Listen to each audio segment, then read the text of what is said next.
Hi, Fruity Cutie.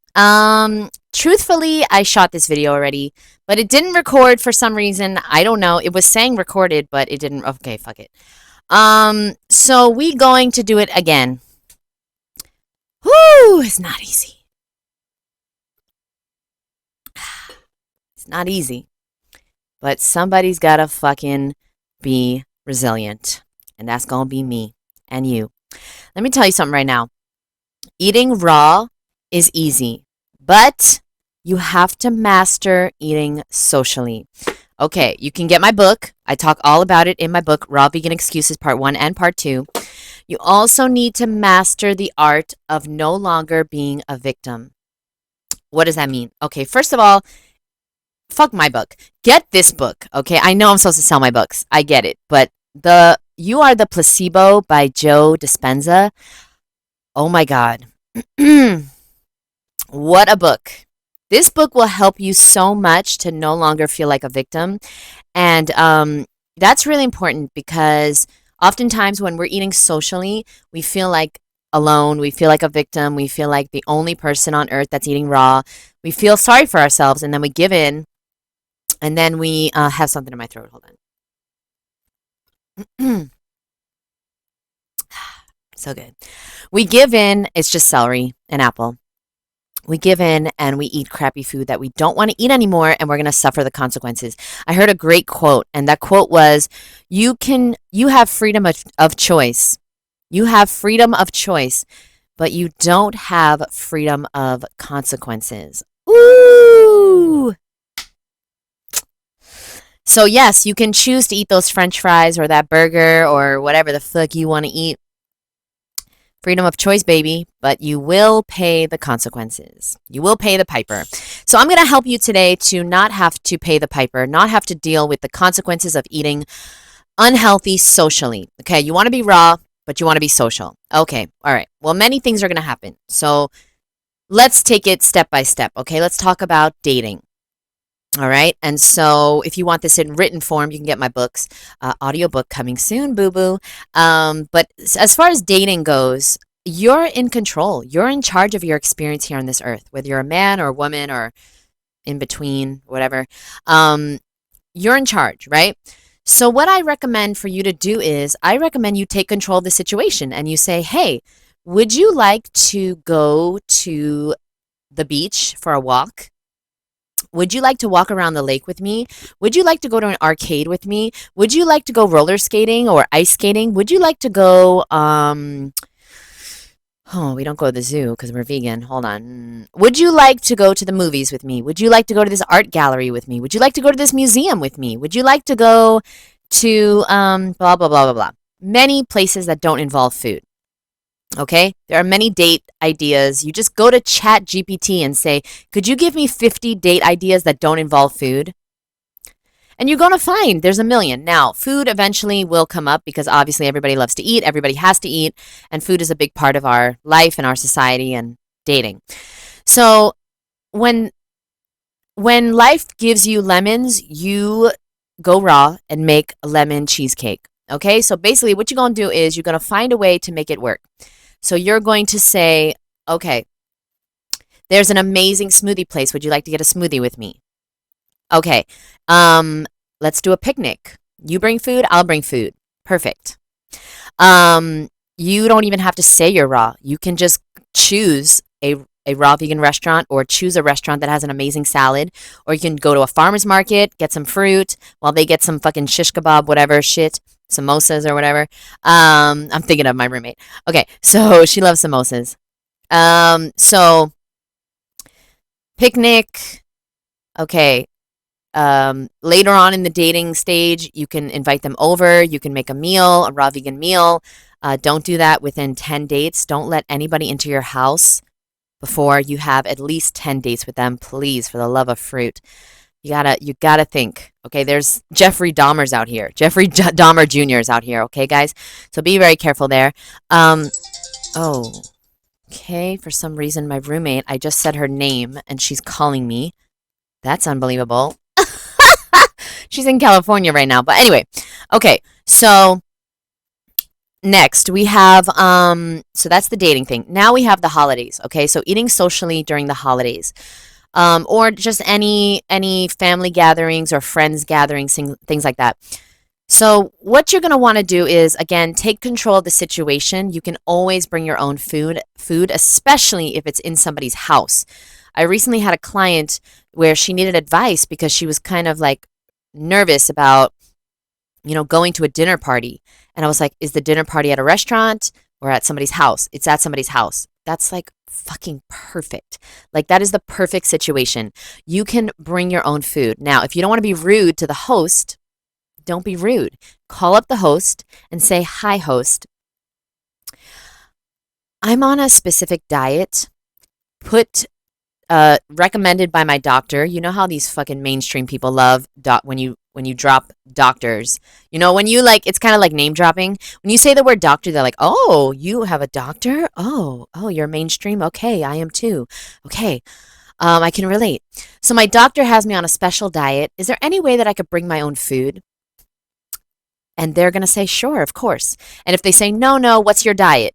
Well, you're gonna say, well, I'm eating a raw vegan diet, and I would really, or you could just say it's complicated. I would really prefer to bring my own food. You don't even have to ask. You can ask if you want to, or you can just say, "Hi, I'd love to come to your dinner. I would prefer to bring my own food. Is that okay?" You see, if you don't have boundaries, nobody's going to have them for you. Nobody's setting boundaries for you in life. And it's the same thing with your relationships, with your job. If you don't ask for a certain amount of money, they're not going to give you that. If you ask for 50,000, they're not going to give you 100,000. It's on you, boo. This whole thing is on you. And I know that sucks, and I know it's hard, but you can do hard things. And you have to decide, what do you want, and is it worth it? Is it worth getting the health benefits and losing the weight and feeling amazing? And what it takes is calling up the host and saying, "Hey, can I please bring my own food? I would prefer to bring my own food." And then you plate it, you bring a Tupperware, you plate it in the kitchen, and you have the servers, if it's a fancy fucking dinner party, or you just bring out your plate with your shit on it. Nobody gives a fuck. Nobody gives a fuck. Nobody cares. Okay, yeah, if you want to go to the dinner party and eat mangoes, well, I'd recommend you make a big salad and throw the mangoes in the salad. I wouldn't recommend you bring mangoes and a knife and you cut the mangoes up in front of everybody. That's going to be a scene, which, trust me, boo, I have done. I have made many scenes in the last 14 years. But if you don't want to make a scene, then just make a big salad and who cares? Make a dressing. Bring some fruit for dessert for everybody to share. Bring your portion and their portion. Because let me tell you something right now. If you have delicious ass fruit, persimmons or fucking lychees or whatever, people gonna want to eat it. And they gonna eat all your fruit and then you gonna be upset. So bring yours and bring to share. Okay? Going to restaurants, yeah, it's not fun, but it's definitely possible. You can eat before you go and then eat a crappy salad there. You can bring extras to put in your salad, cherry tomatoes, cut up cucumber, anything you want, sprouts, bring your own dressing, bring your own avocado, make a salad. This is what I like to do sometimes. Make a salad, put it in a Tupperware. Order a salad at the restaurant, okay? You know it's going to be shitty. And then when the waiter goes away, he brings your food. When he goes away, take out your Tupperware and dump that on top of the salad. You got the dressing already in there, the avocado already in there. Maybe you got some raw crackers. You be all fucking schmancy fancy with it. You want to do some spiralized zucchini or whatever. Oh, sorry, I'm looking. There's something weird next to my car. It's my roommate's car. Is that a cat or a coconut? I cannot see. Okay. I gotta go check on that. Something weird's going on down there. So anyway, you're at the restaurant. That's one of my favorite things to do ever. You make a salad, pour the dressing in, mix it up, have avocado in there, and then just pour it on top of the salad at the restaurant. Mwah. Now, if you're with somebody who's going to be embarrassed, then um listen, going to a buffet is great because you don't have to deal with a waiter. I don't hang around people that are embarrassed by my healthy lifestyle. If you're embarrassed to know me, then we probably shouldn't be friends. And we're going to leave it at that. Can you think of any other social events or gatherings that I'm not thinking of, like, okay, weddings. Weddings, honestly, I bring fruit. I don't get invited to that many weddings, to be honest. I've been to like two. And I always bring fruit or I eat before I go. I eat a salad there. They know I'm not going to eat their food. They make a little salad for me or whatever. But eating before you go is one of the best things you could do so that you're not in a crappy mood. You know that when you're hungry and people are like oohing and eyeing and sharing food and like, oh my God, this is so good, Jeanette, you have to try this. That's a little annoying. So if you're hungry, you might give into that or you might just be really upset. So make sure and eat before you go. Eat on the way or eat before you go. Bring a smoothie, have it while you're driving there or on the way. Do you? Boo. Take care of you first. Make sure you are good at these social events. Okay, at the fucking bar, you know what I used to do? I, dead ass, used to bring green juice to the bar. I would ask for a cup or I'd just bring it like this and I would drink it like this. I would literally drink it like this. I would be at the bar drinking juice like this. And the only reason I had to go to a bar is because I worked in corporate America. And many times we had meetings at bars and stuff. And the funny thing is that I worked for a raw vegan company, but like everybody drank. Nobody was raw. I was the only raw person. So go figure. Yeah, I think that's it. I hope that you realize that you are in charge of your experience here on earth and you do not have to eat anything you don't want to eat and you don't have to drink anything you don't want to drink and you don't have to do anything you don't want to do. Honestly, you just really have to learn how to stand up for yourself and set boundaries. And if that's very, very hard for you, then I understand because that was hard for me too before I went raw, before I had to do it. Okay? Like, the best motivation is desperation. And I was desperate to lose weight. I was desperate to clear my skin. I had cystic acne. I don't have to wear any face makeup at all. I'm so fucking grateful. Now I don't have to worry about my acne anywhere. I used to have acne all over my body, my face, my back, my arms. I still have some scars. You can't really see them on camera, but yeah, it was really hard. And I know that if you haven't had acne, then you don't know how hard it is, but it's really, really hard. That's the main reason I went raw. And then raw helped everything else. I was bloated all the time. I had IBS issues, diarrhea all the time, where I was constipated, migraine headaches, all these things. Everything's gone. And then one of the best things about going raw, and don't hate, appreciate, you gonna look better. And when you look better, you feel better and you could do better in this world and you could put yourself out there. Maybe you want to start a YouTube channel, but you're like, no, I can't start until I grow my hair. Okay, well, I'm just telling you right now, I started in 2017 and that is when my hair was like pretty good. Go back to my oldest videos. My hair is so thin, but it is so much better than it was before I went raw. If I would have waited to start my channel until my hair grew, I would have waited until 2020 fucking 4 because my hair just started growing this year. Really long. I never in a million years thought that I would be able to have long, thick, beautiful hair, but the raw food diet and studying the power of the mind and affirmations have transformed my hair and my life and everything.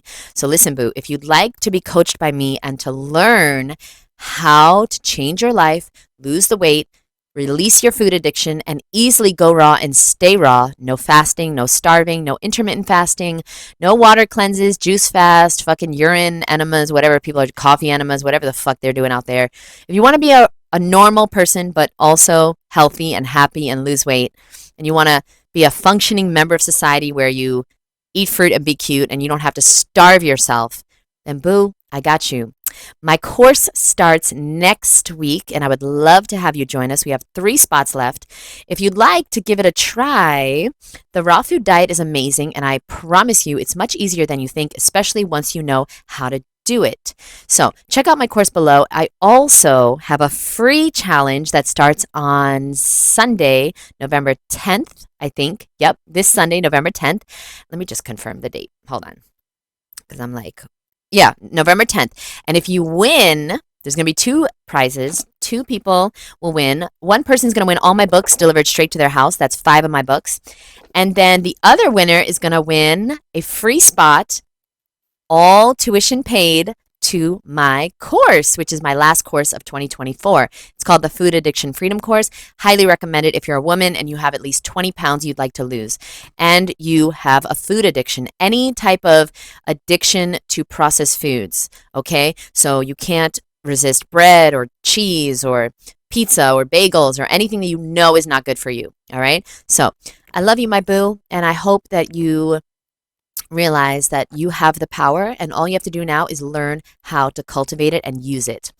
And I will see you in the challenge. Hopefully, everybody watching this, let me know below if you're in the challenge, right? I'm in. And if you want all the details, I'm giving you I have a book I'm sending you for free. Actually, 3 books I'm sending you for free if you join the challenge. And I'll send you all the details in an email. I'll leave the information below so you can email me and then write, I'm in, and I want to know who is in the challenge. It's totally free. And you can win 2 amazing prizes. And one day, if you win the challenge, you might be able to meet me one day. Remember? Because my retreats are only for my food addiction freedom course, Fruity Cutie graduates. So you got to take my course in order to come to my retreat, which I might do. Maybe. Maybe. I'm thinking about it in June or July. Love you, boo. And I'll see you in the next episode. Mwah. Bye.